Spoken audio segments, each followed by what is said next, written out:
Are you a lifelong fan of General Hospital? Are you a new fan who wants to know more about the history of the show? Do you enjoy talking about the show with others? Do you find yourself yelling at the TV?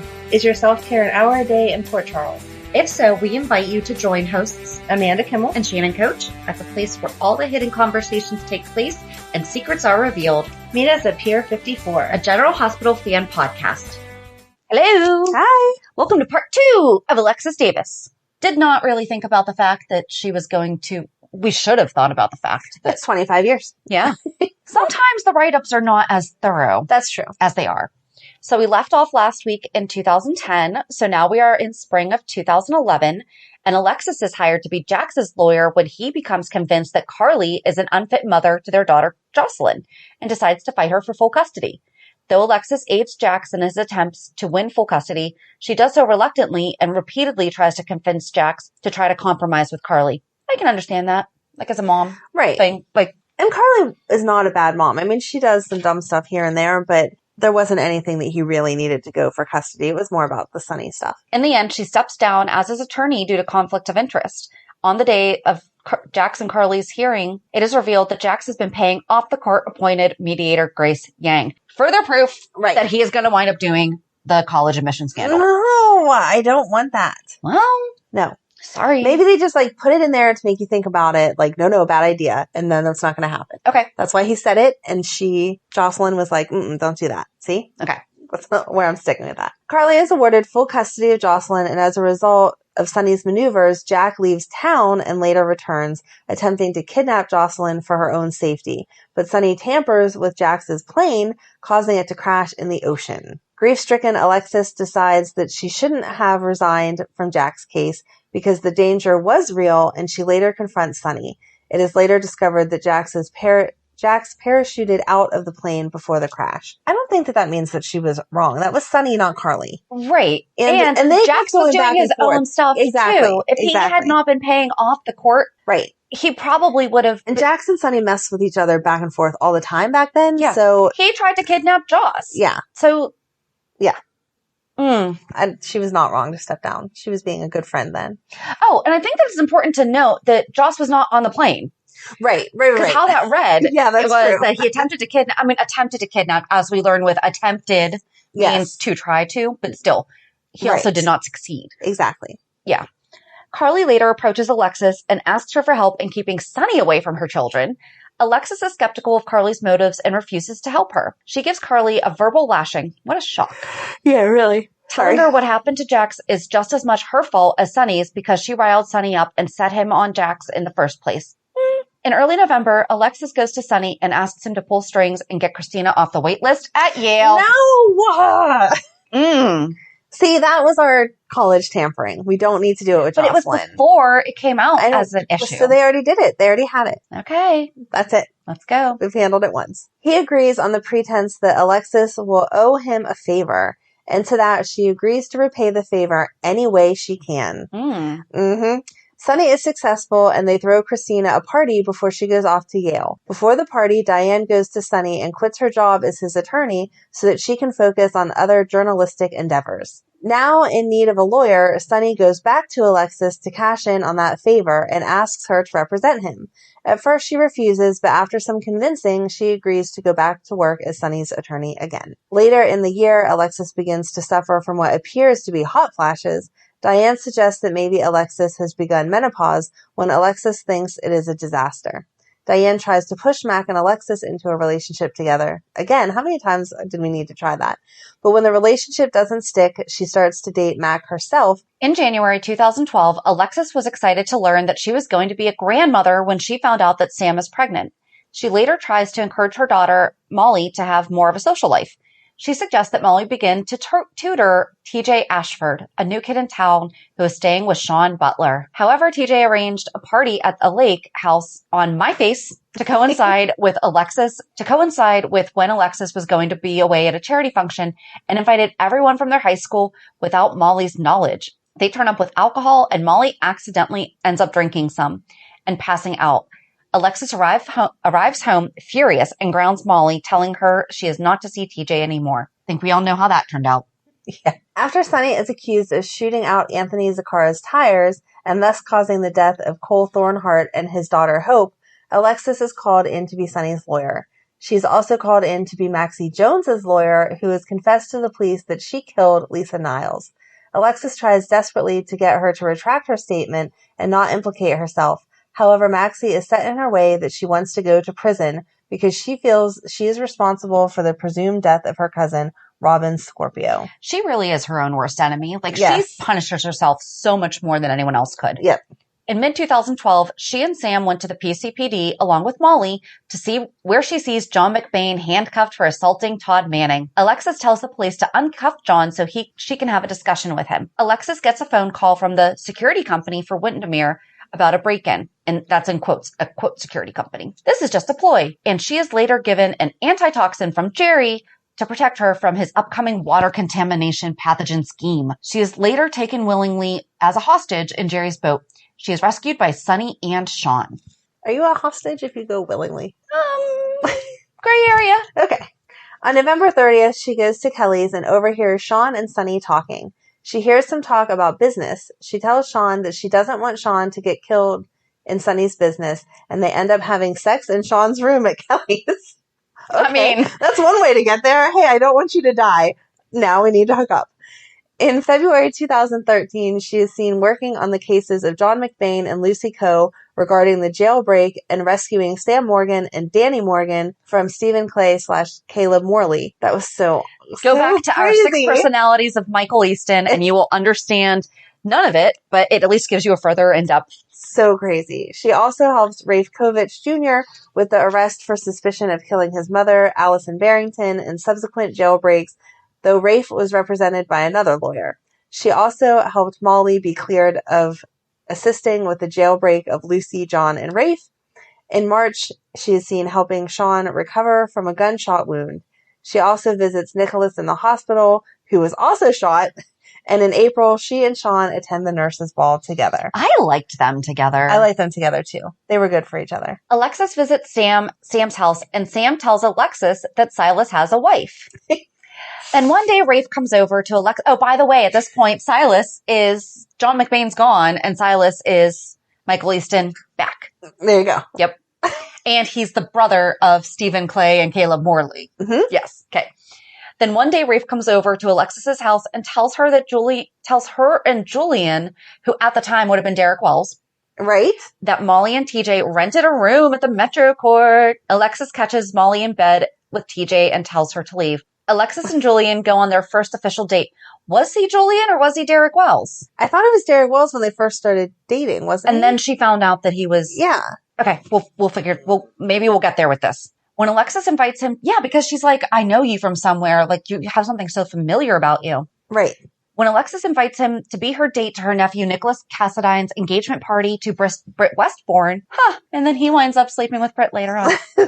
Julian accepts after assuring Alexis that he believes he is the man for her. Julian and Alexis attend the event together. After the engagement party ends in disaster, Alexis and Julian head back to her place and make love for the first time since conceiving Sam. Oh. I'm sorry. Oh, okay. So I think that she remembered by that point. At this turning point in their relationship deepens. They skipped over Danny needing, and granted that had nothing to do with Alexis, so I appreciate that, but I feel like they should have had because that helps. Why didn't they talk about that she was the dad? Yeah. Okay. Their physical relationship increases when Alexis visits Julian at his sister's art gallery, and the two get caught up in a heated kiss. Julian and Alexis go on their second public date. Is there a private date that we go on? Maybe that's what the hooking up is. That's a private date. Okay. When they attended the nurses' ball and walked the red carpet together, while at the ball, they share several public kisses. Later that night, after leaving the ball, they make love again at her place, and she asks him to stay the night with her instead of sneaking out like he usually does. He spends the night and tells Alexis that he is finally happy and doesn't want to lose what he has with her. Alexis then asks him to leave the mob, but he tells her that someone else is pulling the strings, and it's not that simple. Dun, dun, dun. A few days later, Julian invites Alexis and his children to a family dinner at the Jerome Gallery. At the Sam dinner and Lucas. Yes, but I was two? I was going to say, like, in my mind, I'm like, I thought I was going to say her children, and this is his children, and I'm like, wait, there's only 2 of them. Anyway. Because Leo wasn't around yet. No. Okay. Mm-mm. At the dinner, Julian announces that he has decided to leave the mob and become solely legitimate businessman. Alexis, Sam, and Lucas are glad to hear the news, but the night is interrupted when a hitman sent by Fluke. Fake Luke. We should just do a whole thing on fake Luke. Oh my God. Shoots Lucas. Shortly thereafter, Anna Devane arrives and arrests Julian for drug trafficking, and Alexis rushes to represent him. Julian is able to get released by using blackmail information he had on Scott Baldwin. Of course, right. He later meets Alexis at the hospital and tells her that he may have to return to the organization to protect the people he loves. Alexis tries to dissuade him from this decision and tells him that she loves him. On the orders from Fluke, Julian frames Molly's father, Rick Lansing, and names him as the head of the Jerome crime family. As a result, Anna is forced to fake Rick's death after she learns of his innocence from Agent Jordan Ashford. Yep. This is when she actually did stuff. Yep. This act causes a rift in Alexis's relationship with Molly, who believes that Julian set her father up. Molly grows to despise Julian and does not hide her feelings. No, she didn't. She even moves out of her mother's home when Alexis decides to continue her relationship with Julian. After Molly is in a car accident, Alexis and Julian decide to cool their relationship down for her sake, and Molly agrees to go home with Alexis. Alexis and Julian start to sneak around to see one another, because that's what you should do as adults. Julian tries once again to leave the business, which angers Fluke. He orders Mickey Diamond to plant a bomb in Alexis's house. Luckily, no one was in the house when the bomb exploded and burned the house down. But Julian kills Mickey for even attempting the hit on his family. The house fire also clued Alexis into the fact that Julian is still in the business. Gee, do you think? She confronts him about killing Mickey and still being in the mob, and he admits to it all. They fight and make love, but then Alexis says she can't be with him as long as he's in the mob, and she leaves him amidst his protests. In the following weeks, Julian tries to win Alexis back. He calls and sends her several texts, but she tells him she can't be with him as long as he's in the mob. And then he rebuilt her house, though. Yep. That was the nice thing. I don't know if it's going to tell you that in a minute, but that was sweet. Thank you for rebuilding my house after you got it blown up. Yeah. That was the nice thing to do. Mm-hmm. Alexis tries to get over Julian by dating Ned Quartermain, but their date is interrupted by Julian, who goes to ask Alexis about the whereabouts of his sister. Alexis later becomes aware that Sam and Patrick are investigating a potential connection between Julian and Fluke. Alexis volunteers to get information out of Julian. She tries to seduce him for information, but Julian catches on to her game, forcing Alexis to come clean about Sam and Patrick's investigation. Julian denies that Luke Spencer is his boss, and the conversation quickly turns to Julian and Alexis's relationship. They share a passionate moment, which Julian stops because he does not want to leave Alexis again after they are intimate. Alexis promises Julian she won't walk away from him again, and the two reunite and make love. But they break up again just a few days later when Alexis learns Julian lied to her about meeting Luke. Christina has since returned, and Julian and Alexis are engaged. They missed a lot there, but okay. We also did not. There's a lot of back and forth. I mean, yes. I don't know how you actually would say that any better. They broke up and got back together and broke up and got back together 1,000 times, and then they ended up engaged. Accurate. Yep. In January, Alexis tells Olivia that her and Julian are getting married. When Olivia drops off a family Christmas photo of Leo, Julian, and her, Olivia gets upset with this information because she is the mother of Julian's son and would like to know that Alexis was going to be her son's stepmother. Later on in the month, when Olivia gets arrested by the mayor for the breastfeeding incident, which she mentioned the other day when she was talking to Alexis, Alexis decides to represent her in her case against the mayor by suing the city. Loved that. That was really good. Yeah. Really good. A couple days later, Alexis and Olivia talk about the case. However, Olivia is not sure how she feels about it. Weeks later, Alexis meets Christina's professor, Parker Forsyth, when she shows up unexpectedly at her and Julian's house. In late January, Alexis is learned to shock that Sam almost died in Elizabeth's house, and Jason saved her seconds before the house exploded. So many bombs. Later on, she gets another shock when she finds out that Christina is not going back to Wesleyan. On February 19th, Alexis and her daughters get ready for her wedding to Julian, and Diane stops by as well. While they are getting ready, Alexis finds out that Molly and TJ slept together for the first time, because we haven't already found them in bed like how many times together, but okay. After some crying from Alexis, they hug it out, and Molly tries to get Christina to tell the truth about Parker to no success. Later on, Alexis and Julian finally get married. However, right after the ceremony is completed, Dixon comes into the church with a gun and holds everyone hostage. Okay, and they're not going to go into this, but the truth about Parker is that was Christina's girlfriend or ex-girlfriend, and they don't cover Alexis finding out. Right. And that's important. Right, because that's when Christina came out to everybody. Yeah. Okay. Later on, Dixon threatens to shoot Alexis since she got out of her seat because he was threatening her daughters. That's what you do. Right. I'm sorry. A mother's not going to sit still when you're threatening to shoot her daughter. No. Julian stops him from shooting Alexis by offering him $5 million. A few minutes later, Alexis freaks out again when Dixon tries to take Molly hostage and Christina stops him by saying she's Sonny's kid. Gotta know when to use that. Yep. Dixon tries to take Christina, but gets stopped by Sonny, and the cops show up right after that. After the ordeal, Alexis is happy that all of her daughters were saved. After everyone had left the church, Alexis tells Julian that she does not blame him for what happened, and she is grateful that all of her children are okay. I'm sorry. There's a little bit there. Yeah. But she should be. You should be a little upset with him. Just a little. Yeah.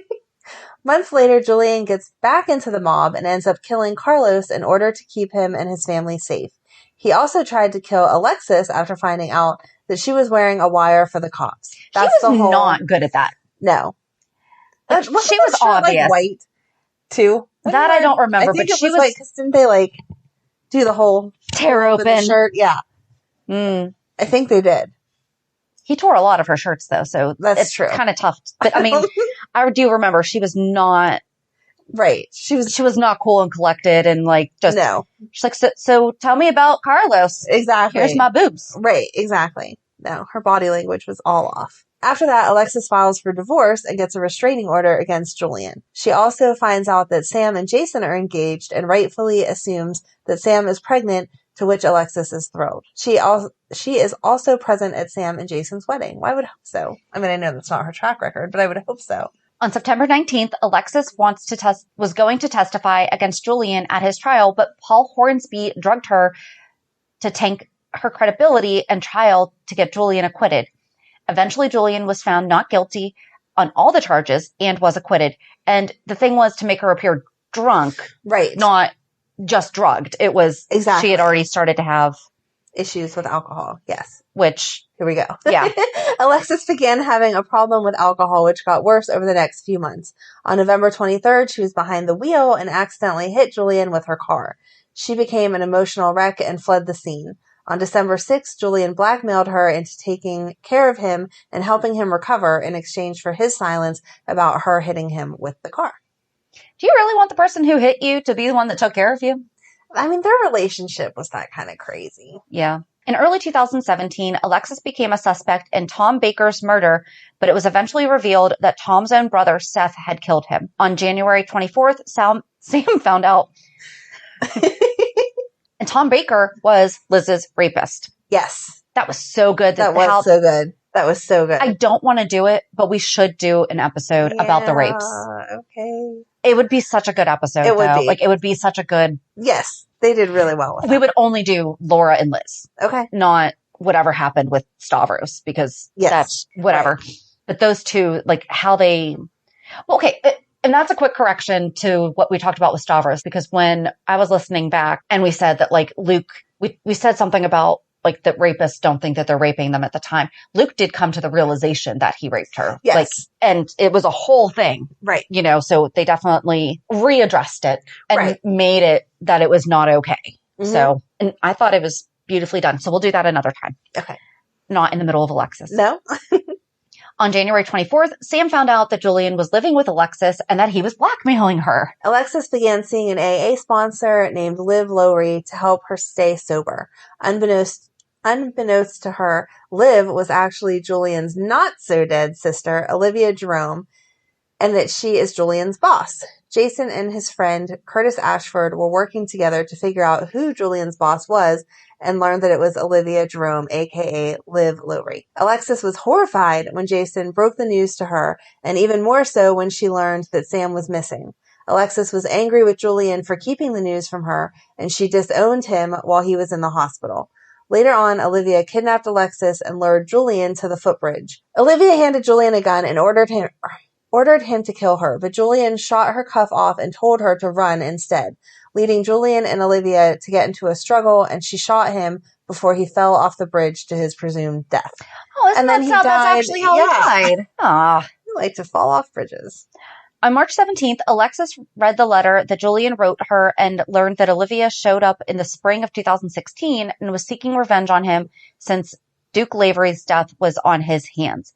She also learned that Olivia ordered him to kill Alexis back in July, or she would have killed his family. And his plan was to let her go and make it look like he drowned. He said he'll always regret what happened that night and that she deserves a better life. Over the next few weeks, Alexis began to fear she was being haunted.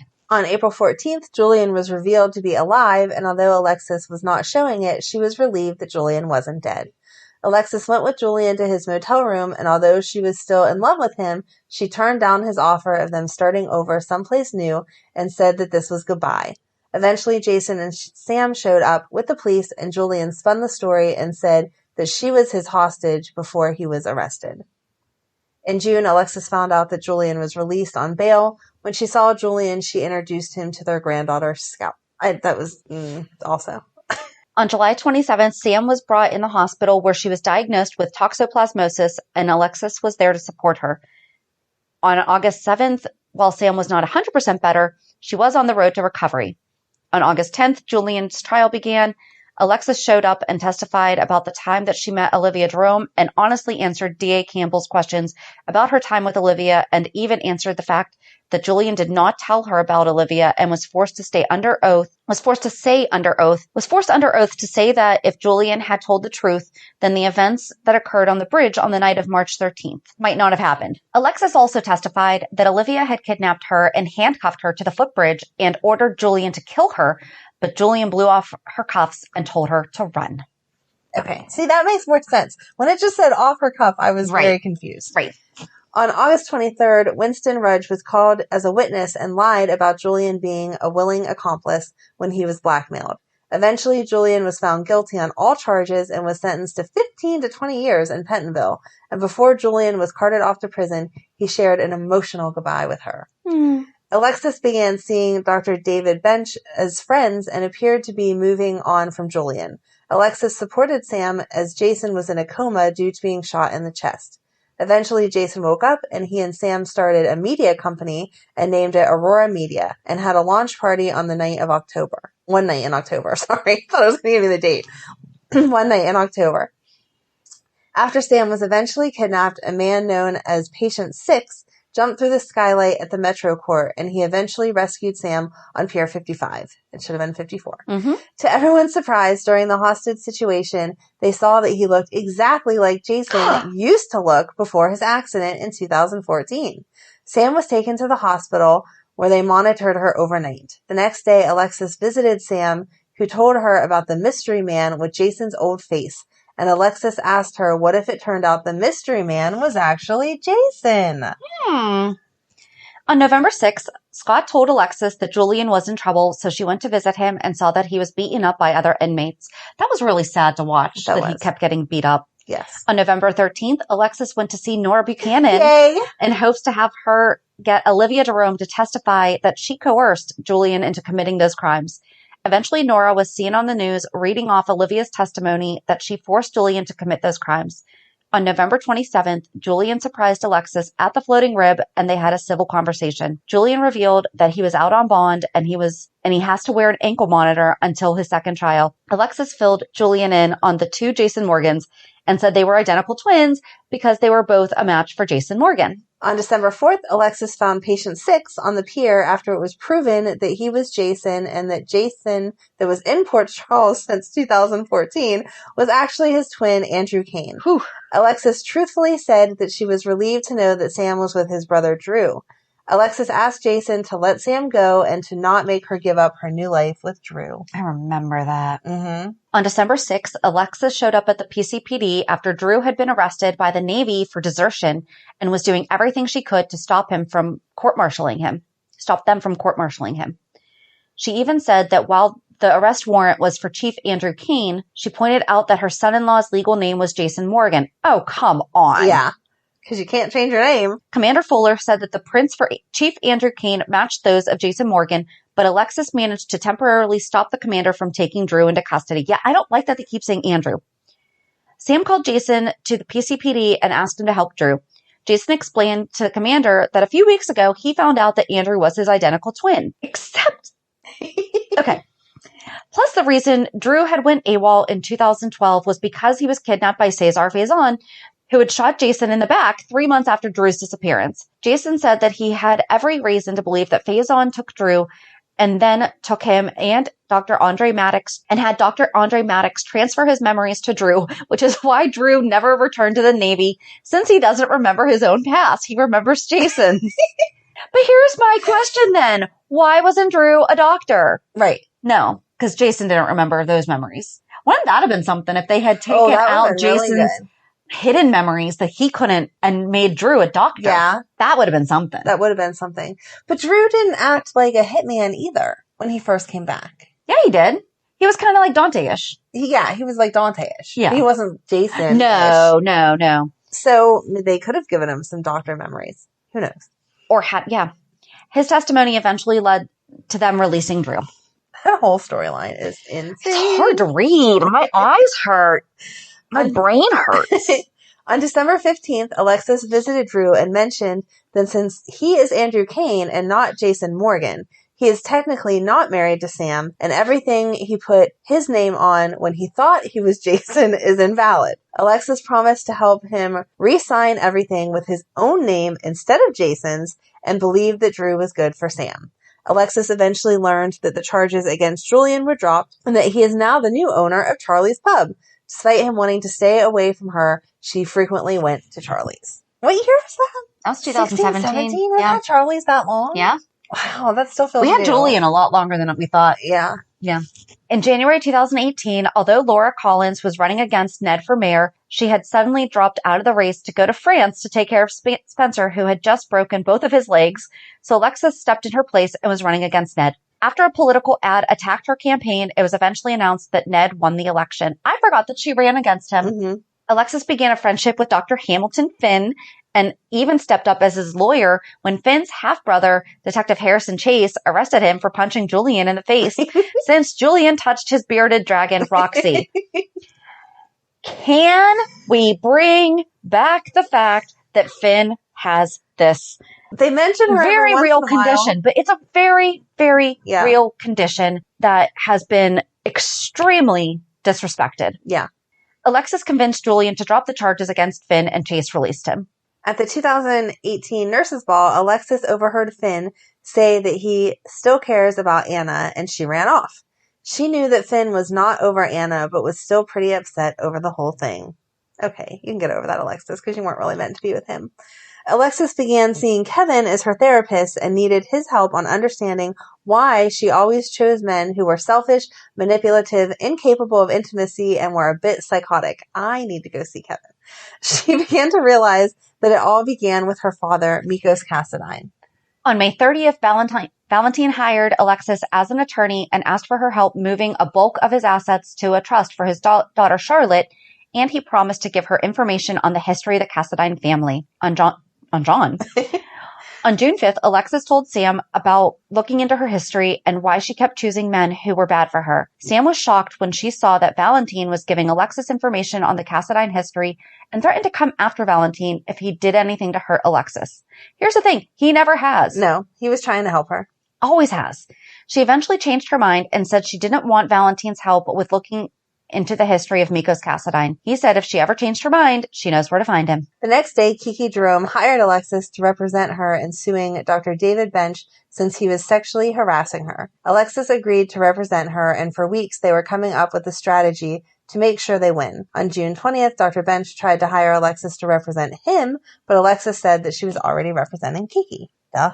Like the whole world didn't know that. I loved how she told him. Yeah. Because he really thought she was going to. And she was like, are you kidding me? I'm representing her. Exactly. You're a jerk. No one's going to help you. On July 25th, in an attempt to help Kiki have courage in her upcoming trial to sue Dr. Bench, Alexis, Ava, Jordan, Olivia, and Kim all revealed that they were sexually harassed and shared their stories on what happened. Eventually, Kiki was determined as ever to make sure Dr. Bench paid for what he did. That just gave me chills. Good. Yep. It was so good. Yep. Eventually, Alexis went to the hospital and revealed to Brad Cooper that the baby he and Lucas are planning to adopt was born the night before, and the baby was brought up to Brad, who named him Wiley Cooper Jones and took him home. Mm-hmm. On August 9th, the trial began. Francesca Cavallo, another victim of Dr. Bench, revealed her story on how he harassed her until she slept with him, and afterwards the harassment stopped. The trial seemed to be going in Kiki's favor so far until Scott Baldwin pressured Griffin Monroe to reveal that he and Kiki slept together. Ava was furious with both Kiki and Griffin, but Alexis salvaged their case by saying it was consensual by two consenting adults, and eventually the judge ruled in the favor of Kiki. And that's the important thing to remember, is that even though Griffin was also a doctor, he wasn't also her superior. Like, no. He wasn't her And it was 100% consensual on both sides. Yeah. He was not harassing her. But he was above her in rank, but he wasn't her direct supervisor. No. They just worked in the same hospital. Yep. On August 17th, at Wiley's naming ceremony, Alexis broke the news to Brad and Lucas that the birth mom changed her mind and wants her son back, and Brad panicked on the inside since, unbeknownst to anyone, the real Wiley died of SIDS 24 hours after he was born, and Brad switched them with Michael's son, Jonah Corinthos. However, the birth mom decided to leave the baby with Brad and Lucas when Julian talked to her about it. Did he just talk to her about it? I feel like there's a little bit of coercion there, but that's also something else that they did not do a lot of service to. They had a great opportunity to bring a lot of awareness to SIDS because it happens way more than you think, and It's not the parents' fault. Nope. In October, Oscar Nero hired Alexis as his attorney in hopes of emancipation from his parents because he wanted to be in control of his life and didn't want to be forced into undergoing a clinical trial to shrink his inoperable brain tumor, since the treatment might not even work. Alexis took him on as a client, but had an ulterior motive as to get him to change his mind. By Thanksgiving, he decided to undergo the trial and fired Alexis, and she was happy that he did. That was so good. That was. So good. In early 2019, Alexis decided to go back to therapy and see Kevin again, who was actually his long-presumed dead twin brother, Ryan Chamberlain, at the time. Ryan, as Kevin, referred her to Dr. Neil Byrne? Oh, I know that. What's wrong with me? I don't know. I'm sorry. Referred her to Dr. Neil Byrne, and she unknowingly met him at Charlie's Pub after she made a derogatory statement that was meant for Julian. Alexis and Neil had a nice chat, and he invited her to dinner before leaving the pub. When Alexis goes to Neil's office, she was surprised to see that he was the same man she talked to at Charlie's earlier. Regardless, she began to see him regularly anyways. On April 8th, Alexis talked to Neil about her daughter Christina being in a cult called Dawn of Day, which was led by a man named Hank Archer, who also went by Shiloh. Neil said that it was a bad idea to force her out because the more she pushes her, the deeper in the cult Christina would go. Neil said that the best way to handle this kind of situation is to plant seeds of doubt in her head, which would get her to see the dawn of day in another light. Neil began working with Christina and her family in a strategy called exit therapy. Although the first session went sideways, eventually Christina realized that what everyone was saying was true, and after hearing Willow Tate's story, she was disgusted and horrified that Shiloh did what he did to members of his trust. In June, Alexis and Diane learned that Neil had a wife and daughter. On July 3rd, Alexis slipped up and revealed to Neil that she had found out about his daughter's death. Neil grew angry with Alexis and decided not to treat her anymore and asked her to leave. Christina had a session with Neil, who let Alexis sit in. Christina revealed that she had lied in her pledge and claimed that she saw Alexis hit Kiefer with her car on purpose when she knew it was an accident, and Alexis was not mad at Christina at all. After the session, Alexis apologized to Neil and said that she had come to see Neil as a friend and that she needed a good therapist. Neil took pity on her and invited her back to a session. On July 31st, Alexis and Neil were trapped in an elevator together when he opened up about his daughter's death.